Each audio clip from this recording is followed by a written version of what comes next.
Alhamdulillahilladzi anzalal Qur'ana 'ala 'abdihi liyakuna lil 'alamina nadhira. Asyhadu an la ilaha illallah wa asyhadu anna Muhammadan abduhu wa rasuluh. Allahumma shalli wa sallim ala sayyidina Muhammad wa ala alihi washabihi wasallim. Amma ba'du. Qala Allah Ta'ala fil Qur'anil Azim. A'udzu billahi minasyaitonir rajim.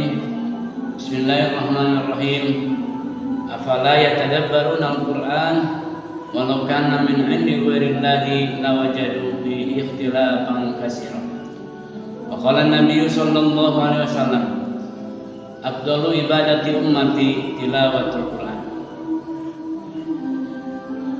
Pemirsa kaum muslimin wal muslimat, wabil khusus masyarakat yang berada di Desa Sumberjaya. Dalam kesempatan ini saya akan membawakan sebuah materi dalam rangka memperingati Nuzul Quran, yaitu kemuliaan Al-Quran. Pemirsa sekalian, bulan Ramadan adalah bulan diturunkannya Al-Quran. Al-Quran merupakan mukjizat Nabi Muhammad SAW di antara sekian mukjizat beliau. Bahkan Al-Quran termasuk mukjizat yang paling besar dan paling utama yang masih bisa disaksikan dan dibaca oleh seluruh umat manusia sampai sekarang. Mukjizat umat Nabi yang lain itu cuma ada dalam sejarah, tapi Al-Quran sampai sekarang masih bisa dibaca, bahkan berlaku sepanjang masa. Tidak akan ada yang bisa merubah Al-Quran. Di antara kemujizatan Al-Quran, yang pertama dari segi bahasa. Al-Quran itu adalah bahasa Al-Quran itu bahasa yang fasihat. Apa arti fasihat? Fasihat itu adalah kalimat yang selamat dari 3 hal. Artinya selamat yang jauh dari 3 hal. Mana yang pertama adalah tanabur. Arti tanabur adalah susunan huruf yang menjadikannya sulit diucapkan oleh lisan. Yang kedua, gorobah. Gorobah artinya bahasa-bahasa asing yang sulit dimengerti, yang tidak biasa dipakai oleh orang Arab pada umumnya. Yang ketiga adalah hulfin, artinya menyalahi kaidah bahasa Arab. Adapun pengertian yang pertama, kalimat Al-Quran itu tidak ada tanabur. Makanya Al-Quran itu gampang dibaca, gampang dihafal, gampang diucapkan. Karena kalimat-kalimat Al-Quran tidak ada yang sulit diucapkan oleh lisan, bahkan sangat mudah. Dalam salah satu kitab diterangkan bahwa salah satu keajaiban Al-Quran, di dalam Al-Quran ada kumpul 8 mim berturut-turut, tapi tidak sulit diucapkan oleh lisan, bahkan semakin mudah. Dalam ayat wa ala ummamin mimman ma'ak, di sana ada 8 mim berturut-turut, tapi tidak sulit untuk diucapkan. Coba kita ulang-ulang. Wa ala ummamin mimman ma'ak, wa ala ummamin mimman ma'ak. Yang kedua, Al-Quran itu selamat dari gorobah. Artinya tidak ada kata-kata yang asing yang tidak dimengerti. Yang ketiga, kalimat-kalimat Al-Quran itu sesuai dengan kaidah-kaidah ilmu nahwu. Itu dari segi bahasa. Yang kedua dari segi makna, dari segi isi.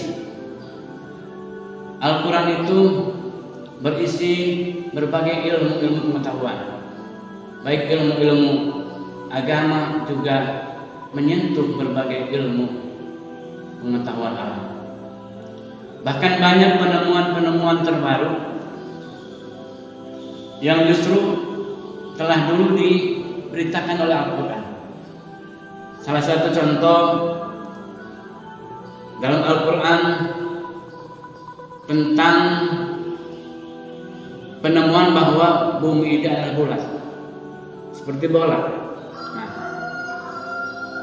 para ahli menyatakan bahwa bentuk bumi ini adalah bulat seperti bola. Nah, kalau kita simak Al-Quran, kalau kita analisa Al-Quran, justru yang pertama kali menerangkan tentang bumi bulat itu adalah Al-Quran. Mana ayatnya? Dalam ayat Alladzi ja'ala lakumul arda firashan.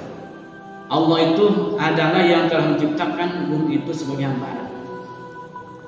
Mengapa ayat tersebut menyatakan bumi bulat? Karena tidak ada bentuk yang seluruh bagiannya jadi hamparan kecuali yang bulat. Misalnya kalau bentuknya sirpan, nah itu tidak akan seluruh bagiannya bulat kan, jadi hamparan, tapi ada salah satu bagiannya yang tidak menjadi hamparan, atau bentuk segitiga dan lain sebagainya. Makanya sebelum para ahli menyatakan bahwa bumi bulat, Al-Quran telah dulu menyatakan bahwa bumi itu bulat. Yang kedua, tentang bahwa asalnya bumi dan langit itu dan mata itu adalah bertahun. Kemudian terpelanting, bumi itu terpelanting dari matahari. Itu kata para ahli. Nah, dalam surat Al-Anbiya Allah berfirman, "Alam yarul ladzina kafaru anna samawati wal arda kanat ratqan fafataqnahuma." Apakah orang-orang kafir tidak melihat bahwa langit dan bumi asal itu bersatu bertahun, kemudian kami pisahkan bumi dari matahari. Ini sesuai dengan teori ilmu alam bahwa bumi itu adalah bagian dari matahari. Kemudian ada lagi ayat yang menerangkan bahwa besi itu adalah bukan benda yang asli bumi, bukan produk dari bumi kita ini, tapi besi itu adalah kiriman dari angkasa luar. Ternyata sebelum para ahli menemukan teori tentang besi itu adalah bukan makhluk asli mula, benda asli bumi, dalam Al-Quran Allah menyatakan dalam surat Al-Hadid, Allah berfirman, "Wa anzalna al-hadida fihi ba'sun shadidun wa manafi'u lin-nas." Dan kami turunkan besi. Nah, dalam ayat tersebut Allah jelas menerangkan bahwa anzalna itu adalah kami menurunkan, berarti dari atas. Itunya.